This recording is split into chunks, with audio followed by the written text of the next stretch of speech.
در ادامه برنامه با شما عزیزا هستیم و تشکر میکنم از گزارشگر خوب برنامه ما حفیظ جان که یک گزارش بسیار قشنگ را تقدیم ما شما کرد و کسایی که علاقمند خریداری بعض سبزی هایی که به صورت خشک شده آماده شدن و تهیه شدن میتونین شما هم خریداری بکنین و در قسمت پخت و پز استفاده بکنین.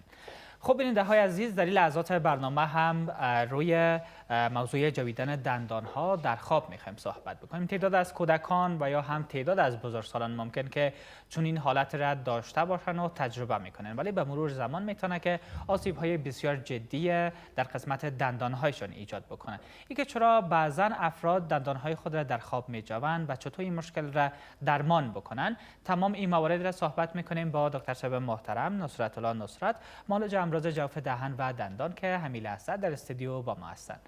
دکتر صاحب سلام و صبحتان بخیر، بسیار خوش آمدین به برنامه.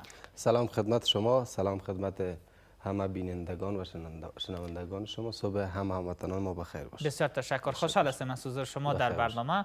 امیدوارم صبح خوب را آغاز کرده باشید. سلامت باشید. دکتر صاحب، تعداد از والدین بعضا شکایت میکنن نزد دکتر صاحب از کودکایشان که مثلا کودکشان در خواب دندانهای خود را میجوه، یا ما با این مشکل چه کار باید بکنیم؟ بیاین در ابتدا بر ما بگوین که چرا این مشکل به وجود میآید و بعضا کودک‌ها یا هم بزرگسالان دندانهای خود را در خواب میجوند. خب جویدن دندانها در خواب از اصطلاح طبیش بروکسیزم هستند. بروکسیزم یک عرض است، یک مرض نیست. در گذشته هم فلسفه بسیار جالبی در مورد بروکسیزم وجود داشت. انسان‌های گذشته بروکسیزم را یک حالت توسط تحریک شده و توسط شیاطین و جنیات و اینا می‌دانستند. از همون لحاظ معبران یا همون کسایی که تعبیر خواب میکنن، اونا به این عقیده هستند که دیدن دندان در خواب دوستان و اقارب معنا داره. اگر ما در خواب خود ببینیم که ما دندان خود کشیدیم، به این معنا که یکی از دوستای خدا یا اعضای فامیل خدا خدای نکرده از دست میدیم. معبران یا هم کسایی که تعبیر خواب میکنن، اونا به این عقیده هستند. از اون لحاظ در گذشته ها یک چیزی وجود داشت در نزد افراد عادی جامعه که بعضی جایها فعلا هم وجود داره، و این است که اگر کسی در خواب دیدین که دندانای خود میجوه، ای را بیدار کنین بر از اینکه باز جنگ میشه. مثل که میگن کلی را دست توبتی نتی که جنگ میشه. یک باورهای غلطی وجود داشت که از لحاظ طبی باورها هیچ کدامش قابل تایید نیست و یک باورهایی هستند که فقط نزد افراد عادی جامعه هستند. و اینکه از لحاظ طبی بروکسیزم یا جویدن دندان در خواب چی است؟ دانشمندان طبی بروکسیزم یا جویدن دندان در خواب را یک اختلال مغلق عصبی ازلی میدانند. ارتباط عصبی ازلی قسمی است که هیچ عضله در وجود ما و شما حرکت کرده نمیتونه الا اینکه دستور خود از سیستم عصب مرکزی بگیره. خب عضلات جونده دو طرف علاشه ما و شما هم یکی از جمله عضلاتی است که دستورش از مغز انسان میگیره. بنابراین زمانی که ما عمل جویدن به این شکل انجام میدیم، این یک دستوری است که از طرف مغز به عضلات داده میشه تا تقلص کنن یا جمع و باز و بسته شوند. بنابراین این یک مکانیزم بسیار مغلق داره که همین عمل در خواب بدون اراده انجام میشه. یعنی فرد در حالت خواب است، سیستم عصب مرکزی به شکل نیمه خواب است، البته اتونومش فعال است. از او خاطر این یک اختلال به وجود میاد که همین عضلات جونده به حرکت میفتن و دندان ها به هم روی هم قرار گرفته و بروکسیزم یا جویدن دندان در خواب به وجود میاد. بله دکتر صاحب، خب بعضا افراد هستن که در طول حیاتشان گهگاه متوجه میشن که دندان های خود را در خواب میجوند، یا هم هنگامی که با دوستشان یا عضو از خانوادهشان استراحت میکنن یک جا، دوباره از طرف صبح عمو عضو خانوادهشان بهشان میگه که خودت در هنگام استراحت یا خواب کردن دندان های خودت را میجوی و زمان است که مشخص میشه که همین مشکل را داره. حالا بر ما بگوین دکتر صاحب که چطور یک فرد متوجه شود که این مشکل را داره و از این اختلال رنج میبره؟ بله، دقیقا تشخیص بسیار خوب و مناسبش شما گفتین نمو است. بروکسیزم یک پروسه است که خود مریض زیادتر از او آگاه نمی باشه زیادتر از اقارب و فامیلاش برش میگن که تو خودت که وقتی خواب میشی دندانای خود میجوی به اصطلاح. و این که چطور شخص بتونه که بفهمه که ما دندانای خود میجویم، یعنی دو چیز وجود داره، دو تست وجود داره. اولی که از اقارب خود از فامیل خود پرسان میکنن ما دندانای خود در خواب میجویم یعنی. دومی که دندان ها وقتی که در خواب جویده شود به مرور زمان یک ساییدگی به وجود میاد دندان ها. اگر در دندان های افراد ساییدگی وجود داشته باشه، اینا میتونن بسیار به راحتی بفهمن که ما شاید در خواب دندان های خود بجویم. این یک راهکاری است که بسیار خوب مشخص میسازه که آیا ما دندان های خود در خواب میجویم یا خیر. بسیار خوب دکتر صاحب.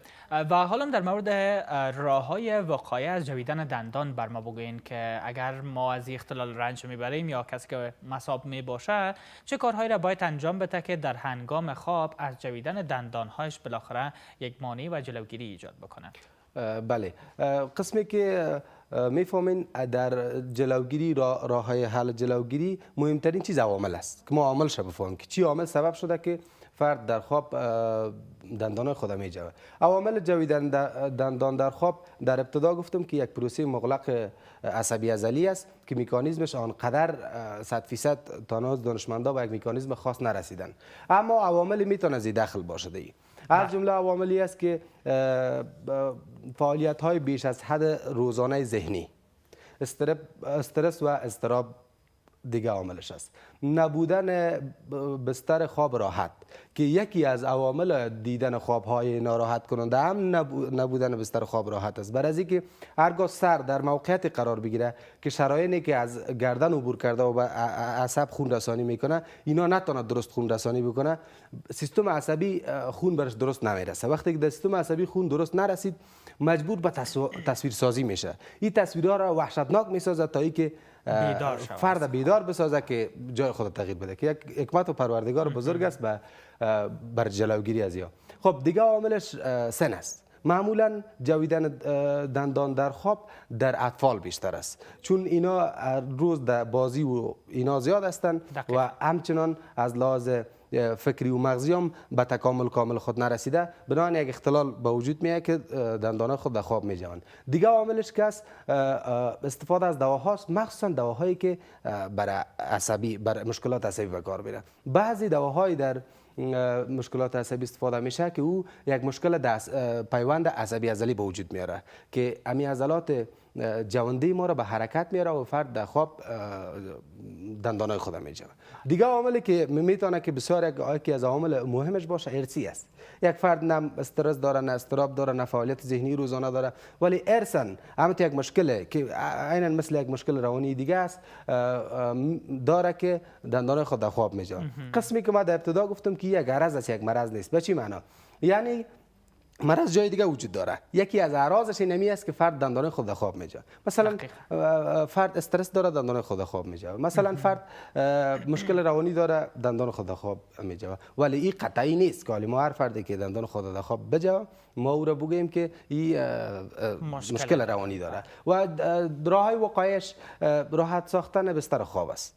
که اگر ما میفهمیم که بستر خواب ما راحت نیست، او را خوب است که ما او را نرم و راحت بسازیم. از استرس و اضطراب جلوگیری بکنیم. دواهایی را که ما استفاده میکنیم میفهمیم که ممکن است این مشکل امیحاد به وجود آمده باشه. یعنی چند روز میشه که ما دندان خود در خواب میجویم، از او خاطر باز میشه که ما امی دواهای خود قطع کنیم ببینیم که عمل دهی است یا نیست. و در کل میگه افراد پرخاشگر، یعنی کسایی که زیاد جنگجو هستن، فعال هستن، روزانه در فعالیت بی‌حوصله هستن، زیاد به جنگ علاقه دارن، اینا میگه زیادتر دندانای خود در خواب میجوه که این معلوم دار است که یک کار خوب نیست. از خاطر جنگجو بودن خوب نیست. دقیقاً دکتر صاحب. و حالا در مورد راه‌های تداویش دکتر صاحب بر ما مشخصاً معلومات بتین. کسایی که از این مشکل فعلا رنج میبرن بر علاوه راه‌های وقایعی که شما گفتین چه کارهایی را باید انجام بدن که تداویشان به صورت بهتر صورت بگیره و آیا این مشکل تداوی قطعی و دائمی داره یا خیر؟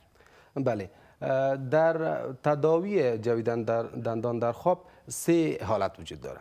حالت اول مریض یا همو فرد دندان خود در خواب میجوه بدون ازی که کوچکترین سایدگی در دندانش به وجود آمده باشه. این حالت اول است. در این حالت تداوی خاص وجود نداره، فقط توصیه های لازم صورت میگیره. ما مریض میگیم استرس نکو، استراب نکو، بستر خواب راحت باشه، دا اینی دوا استفاده نکو. این یک توصیه است در حالت اولش. حالت دوم حالتی است که در دندان های مریض سایدگی به وجود آمده ولی بیش از حد نیست، بسیار زیاد نیست که نیاز شدید به تداوی داشته باشه. یک حالتی است که دکترها یک وسیله ایره به نام نایت گارد، یک قالب از جوف دهن مریض میگیرن، یک قالب شفاف بر دندانهای مریض میسازن، بازو رو بر مریض توصیه میکنن که وقتی خواب میشدی ایره در دندانهای خود بگذار تا ای که در جریان جویده شدن دندانا ساییده نشه. این حالت دوم تداویش است. و حالت سوم تداویش حالتی است که دندان ها بیش از حد ساییده شده. در این حالت دکتر باید دندانای مریض پوش کنه. یعنی مریض دندانای خود پوش میکنه. در پوش دو خوبی وجود داره. اول اگر دکتر از تکنیک‌های خاص خوب استفاده بکنه و لابراتوار هم یک لابراتوار خوب باشه، میتونه که از ساییدن دندان ها با وجود آوردن یک کاسب بلند جلوگیری شود که تو حرکت نکنه دندان ها برای هم بدون اراده. و دیگه خوبی که وجود داره که همین پوش های میتال سرامیک که فعلا ساخته میشه در مقابل سایش و ساییدگی بسیار یک مقاومت خوب دارن. از او خاطر میشه که دیگه دندان ها ساییده نشه و جلوگیری شود از ساییدن دندان ها. بسیار عالی دکتر صاحب. یک دنیا تشکر میکنم از حضور شما در برنامه صبح و زندگی و از معلومات بسیار مفیدی که در رابطه به عوامل جویدن دندان ها در خواب با ما و هموطنان عزیز ما شریک کردین.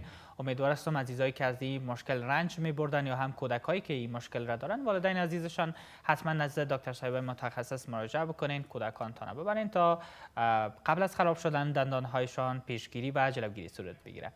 بازم تشکر دکتر صاحب عزیز، اوقات خوب و خوش برتان میخوایم. خدا نگهدار. از شما هم قلبا سپاس بیننده های عزیز. در ادامه با صبح و زندگی باشین و بخشای بعدی برنامه را فراموش نکنین. قبل از همه وقفه میگیریم.